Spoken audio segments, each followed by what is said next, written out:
நான் கூட வாங்கின 5000 ரூபாய் காசு அது அடுத்த மாசம் தாரு. ஒரு மாதிரி சுருக்குன்னு பேசிட்டேன் மச்சான். நான் என்ன பேசுனேன்? ஒரு மாதிரி காசுக்கு வேண்டிய சுருக்குன்னு ஏய் என்கிட்ட 10,000 ரூபாய் காசு வாங்கினேன். அடுத்த மாசம் 30ஆம் தேதி தரேன். 1ஆம் தேதி ஆச்சு. அதான் கேட்டேன் காசு எங்க. இதோ சுருக்குன்னு தான் பேசுற மச்சான்.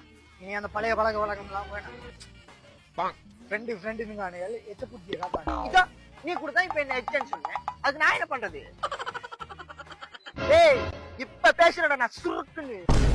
நீ வேலை வெட்டிக்கு போகாம அவன் இவன் காசு வாங்கிட்டு நீ சுருக்கா படுத்துட்டு நீ சோஷா வாங்கிட்டு யாரா எச்ச? நீயா நானா? நீ தான்டா எச்ச. இப்படி பேசு சுருக்குனே ஆகல.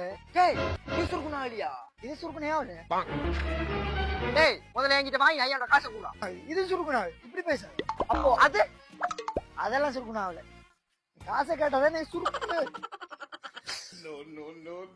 என்னடா எனக்கு சுருக்குனா ஆகுது.